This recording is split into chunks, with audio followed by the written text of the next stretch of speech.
بسم اللہ الرحمن الرحیم یا ایہا الذین آمنوا قوا انفسکم واہلیکم نارا وقودها الناس والحجارة وقال النبي صلى الله عليه وسلم كلكم راع وكلكم مسؤول عن رعيته أو كما قال عليه الصلاة والسلام ارادے جن کے پختہ ہو ارادے جن کے پختہ ہو نظر جن کی خدا پر ہو ارادے جن کے پختہ ہو نظر جن کی خدا پر ہو تلاطم خیز موجوں سے وہ گھبرایا نہیں ہے۔ محترم سامعین اور میری پیاری ماؤں بہنوں، اللہ رب العزت والجلال کا بہت بڑا احسان اس کا کرم ہوا کہ اس نے اس مبارک اجلاس کی مناسبت سے ہمیں اور آپ کو بیٹھنے کی توفیق عنایت فرمائی۔ میرے عزیزوں، میں آپ کے سامنے ایک ایسے عنوان اور ایک ایسے موضوع پر گفتگو کرنا چاہوں گا جس موضوع سے اکثر لوگ غفلت کا شکار ہیں، وہ ہے اولاد کی تعلیم و تربیت۔ میرے عزیزوں، اس وجود انسانی میں اللہ رب العزت والجلال نے ایسے دو جوہر عنایت فرمائے ہیں جن دو جوہروں کے ذریعے انسان تمام لوگوں میں ممتاز ہو جاتا ہے۔ وہ جوہر علم ہے اور دوسرا جوہر اخلاق حمیدہ۔ جب انسان اس دنیا پر آتا ہے وہ ایک چھوٹے سے پودے کے مانند ہے کہ اس چھوٹے سے پودے کو جس طرح چاہا جائے موڑ دیا جاتا ہے، لیکن جب وہ ایک تناور درخت کی شکل اختیار کرتا ہے، ایک بھاری بھرکم درخت کی شکل اختیار کرتا ہے، تو اس کی ڈالیوں کو موڑنا بھی مشکل ہو جاتا ہے، درخت کو موڑنا تو دور دور۔ یہی کیفیت انسانی بچے کی ہوتی ہے کہ بچپن میں جس ماحول میں اس بچے کو ڈھالا جائے گا وہ ڈھل جائے گا۔ اگر اس کو بچپن میں بڑوں کا ادب کرنا سکھائیں گے تو وہ بڑوں کا ادب کرنا سیکھ جائے گا۔ اگر اس کو علم سے آراستہ کریں گے تو علم دین سے وہ آراستہ ہو جائے گا۔ اگر اس کو اچھی تعلیم دیں گے تو اچھی تعلیم کا ماہر ہو جائے گا۔ اگر اس کو اخلاق حمیدہ سکھائیں گے تو وہ اخلاق حمیدہ کا خوگر بن جائے گا، ورنہ وہ جانوروں سے بے بدتر دیکھتے ہوئے نظر آتا ہے۔ اسی کو قرآن مقدس نے ارشاد فرمایا اولئک کالانعام بل هم اضل، کہ وہ تو چوپایوں کی طرح ہے بلکہ چوپایوں سے بھی گئے گزرے ہوئے۔ اس لیے میرے عزیزوں، بچوں کی تعلیم تربیت انتہائی ضروری ہے۔ آپ دیکھ لیجئے جب اللہ کے حبیب علیہ السلام اس دنیا پر مبعوث نہیں ہوئے تھے تو صحابہ رضی اللہ تعالیٰ عنہ کو جہلائے عرب کہا جاتا تھا، ان کو بدو کہا جاتا تھا، لیکن جب آپ علیہ السلام آئے ہیں تو انہیں صحابہ رضی اللہ تعالیٰ عنہ کو قرآن نے پیغام دیا اولئک هم المفلحون اولئک هم الراشدون اولئک هم الفائزون۔ یہ تربیت ہی کی بنیاد پر صحابہ رضی اللہ تعالیٰ عنہ تمام جہانوں میں فائز اور افضل و برتر۔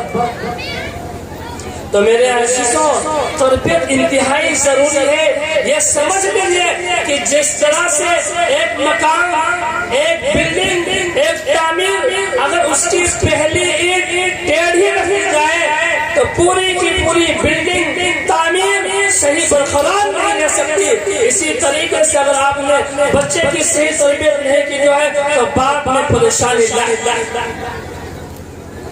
میرے عزیز، ایک ماں نے ایک ماہر حکیم سے پوچھا کہ اولاد کی تربیت کب سے شروع کی جائے؟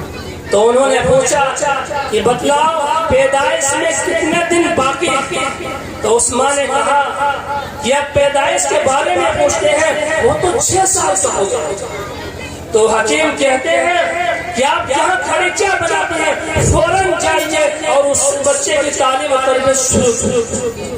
اس لیے میرے عزیزوں، آج ہم اور آپ بچوں کے سلسلے میں بہت بے پرواہ ہیں، غفلت کا شکار ہو۔ ہم جتنا بچوں پر تربیت کریں گے، جتنی ان کی تعلیم پر تربیت کریں گے، وہ ہمارے لیے مستقبل کا ایک خزانہ بنے گا۔ میرے عزیزوں، امام بخاری علیہ رحمہ کو کون نہیں جانتا ہے؟ دنیا کے بڑے امام بخاری علیہ رحمہ ہے۔ آپ ان کی سیرت پڑھیں گے، آپ ان کی تاریخ پڑھیں گے، آپ ان کی ہسٹری پڑھیں گے تو آپ کو معلوم ہوگا کہ وہ بچپن سے نابینا،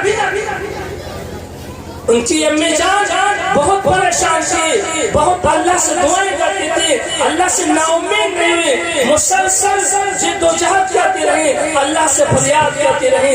ایک دن خواب دیکھتے ہیں کہ حضرت ابراہیم علیہ السلام آئے ہیں اور کہتے ہیں کہ اے بیٹی، آج تجھ کو خوشخبری ہو، تیرے بیٹے کی بینائی اللہ رب العزت نے تیری دعاؤں کی برکت سے لوٹا۔ بتلائیے، یہ ماں ہوتی ہے، ماں کی برکت سے بچے بنتے ہیں سبق۔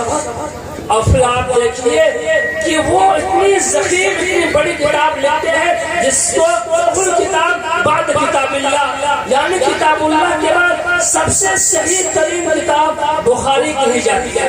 اس کو لکھنے والے ہیں، یہ ماں کی دعاؤں کا ثمرہ ہے، ماں کی دعاؤں کا نتیجہ۔ شیخ عبد القادر جیلانی رحمۃ اللہ علیہ بچپن سے بہت ہونہار اور اچھے گھرانے میں پیدا ہوئے، نجیب الطرفین گھرانے میں پیدا ہوئے۔ میرے عزیزوں، جب آپ تھوڑے بڑے سے ہوتے ہیں تو امی جان، آپ کی والدہ آپ کو علم دین حاصل کرنے کے لیے بغداد روانہ ہوتے ہیں، لیکن کچھ نصیحتیں کرتے ہیں کہ بیٹا، علم دین اچھی طریقے سے حاصل کرنا اور کبھی جھوٹ مت بولنا، سچ دامن کو نہیں چھوڑنا۔ حضرت قافلے کے ساتھ چلتے ہیں، یہاں تک کہ قافلہ ہمدان پہنچتا ہے، ہمدان کے قریب پہنچتا ہے تو اچانک ڈاکو ان کے اوپر حملہ بول دیتے اور پورے قافلے کا مال لوٹنے لگتے۔ اب ایک ڈاکو حضرت کے پاس آیا، پوچھا اے بچے تمہارے پاس کچھ ہے؟ تو حضرت نے کہا کہ میرے پاس میری گدڑی میں 40 دینار ہے، 40 اشرفیاں۔ تو وہ مذاق سمجھ کر چلا جاتا۔ اتنے میں ایک دوسرا ڈاکو آتا ہے، وہ پوچھتا ہے کہ تیرے پاس کچھ ہے؟ تو پھر اس سے کہتے ہیں کہ میرے پاس 40 اشرفیاں، 40 دینار، لیکن وہ بھی اس کو سمجھ کر چلا جاتا ہے۔ اب جب دونوں چلے جاتے ہیں، سردار کے پاس پہنچتے ہیں اور سردار کے سامنے یہ بات کرتے ہیں تو سردار کہتا ہے اس بچے کو بلا دو۔ جب آپ جاتے ہیں تو دیکھتے ہیں کہ ایک ٹیلے پر بیٹھ کر وہ سب مال تقسیم کر رہے ہوتے ہیں۔ سردار پوچھتا ہے بچے تمہارے پاس کچھ ہے؟ سچ سچ بتا دو۔ تو کہتے ہیں کہ میرے اس گدڑی میں 40 اشرفیاں ہیں، 40 دینار۔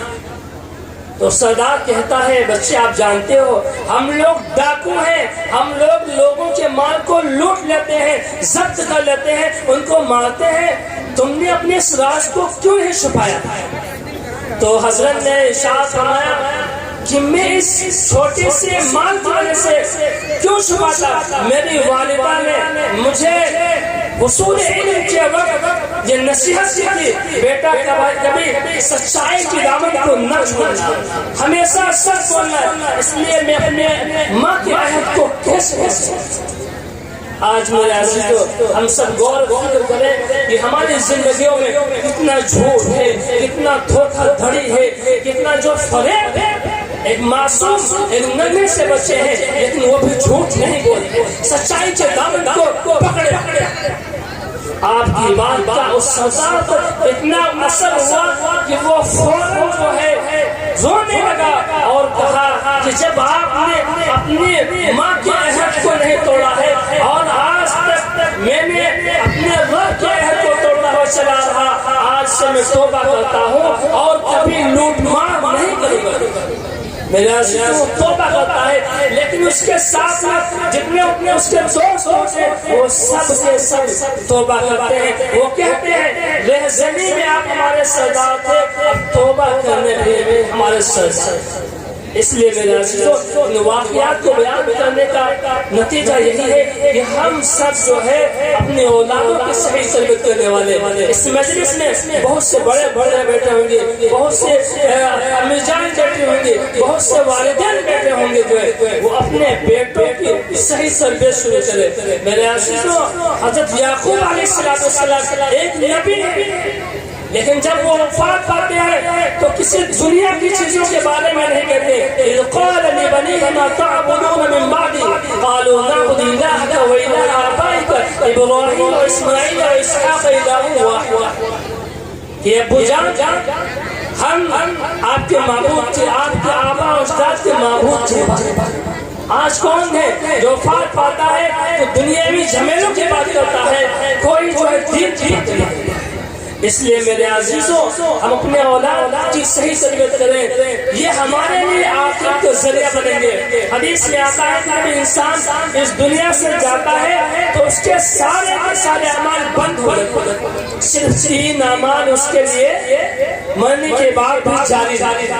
ایک اعمال صدقہ جاریہ، جو اس نے کوئی مدرسہ، کوئی مسجد یا کوئی اصلاحی کام کروا کے اس کا ثواب اس کو پہنچتا ہے، یا وہ ایک عالم دین ہے، حافظ دین ہے، وہ دین کی تعلیم اشاعت کرتا ہے، اس کا ثواب اس کو ملتا ہے۔ تیسری چیز ہے کوئی نیک صالح اولاد چھوڑ گیا ہے اور وہ اس کے لیے دعائیں مغفرت۔ تو میرے عزیزوں میری اس تقریر کے کہنے کا مقصد یہی تھا کہ ہم اپنی اولاد کی صحیح تربیت کرنے والے بنے۔ کسی نے کیا ہی خوب کہا ہے، یہی مائیں تھی جن کی گود میں اسلام پلتا تھا، یہی مائیں تھی جن کی گود میں اسلام پلتا تھا، انہی گودوں میں انسان نور کے سانچے میں ڈھلتا تھا۔ وآخر دعوانا الحمدللہ رب العالمین۔ ماشاءاللہ ماشاءاللہ، یہ تھے